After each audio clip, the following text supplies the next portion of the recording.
கர்த்தருடைய நாமத்திற்கு ஸ்தோத்திரம் உண்டாவதாக. நம்முடைய சபையினுடைய யூடியூப் சேனல் வழியாக நான் உங்களை சந்திக்கிறதுல மிகவும் சந்தோஷப்படுகிறேன். இன்றைக்கு நாம் சேர்ந்து ஒரு வசனத்தை தியானிக்கலாம்.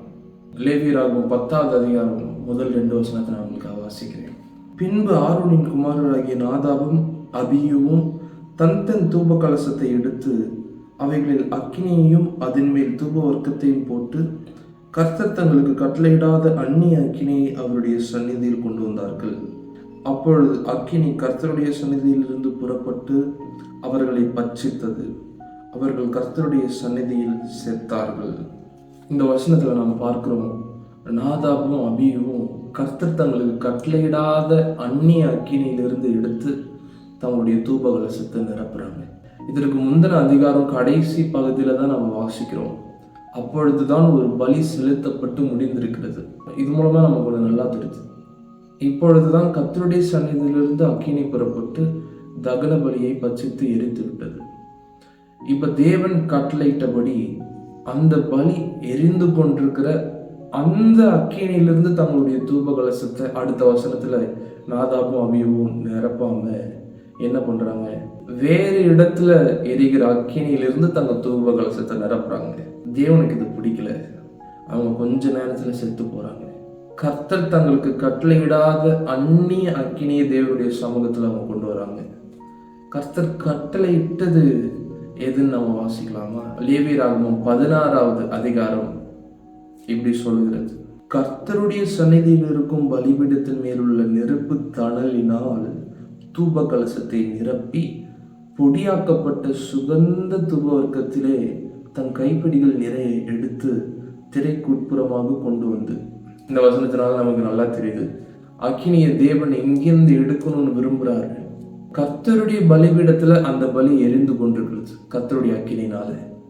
ஆனா அந்த நாதாபும் அபியும் அந்த அக்கினியிலிருந்து தங்களுடைய தூப கலசத்தை நிரப்பல, வேறு அக்கினியிலிருந்து தங்களுடைய தூப கலசத்தை நிரப்புறாங்க.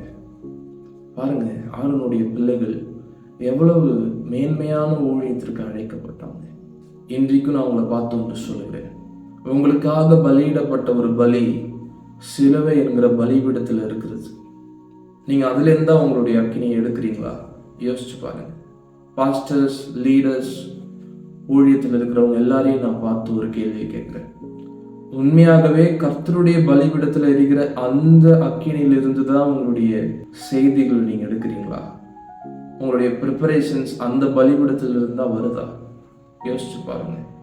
சிலுவை என்கிற பலிபீடத்துல பலியான இயேசு கிறிஸ்து என்கிற நபரிடத்திலிருந்து எடுத்துதான் உங்களுடைய செய்திகளை நீங்க பேசுகிறீர்களா? தேவன் அதைத்தான் விரும்புகிறார். தேவனுக்கு அதுதான் சுகந்த வாசனை. சிலுவையில் அறையப்பட்ட இயேசு கிறிஸ்துவே பவுலுடைய பிரசங்கமா இருந்தார். விசுவாசிகளை பார்த்து நான் கேட்கிறேன், வாட் ஆர் யூ கன்சியூமிங்? நீங்க எதை உட்கொள்றீங்க? சிலுவையிலிருந்து வருகிற தேவனுடைய வார்த்தைகளை நீங்க உட்கொள்கிறீர்களா? அல்லது அந்நிய அக்கினிக்கு உங்களுடைய சேவைகளை சாய்த்து கொண்டிருக்கிறீங்களா? சிலுவையின் வழியாக தங்களுடைய செய்திகளை எடுக்காத யாரா இருந்தாலும் சரி, அவர்கள் அந்நிய அக்கினி எடுக்கிறார்கள்.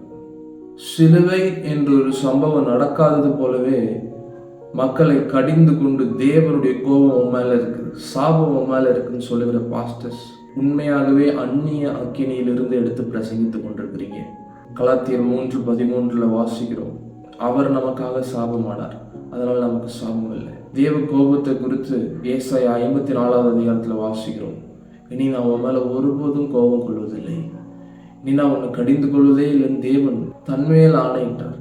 ஏன் தெரியுமா? ஏசாயா 54 இது நம்ம வாசிக்கிறோம். ஏசாயா 53 சிலுவை காட்சி நடந்து முடிந்ததுனால தேவ கோபம் உங்க மேல இல்லை.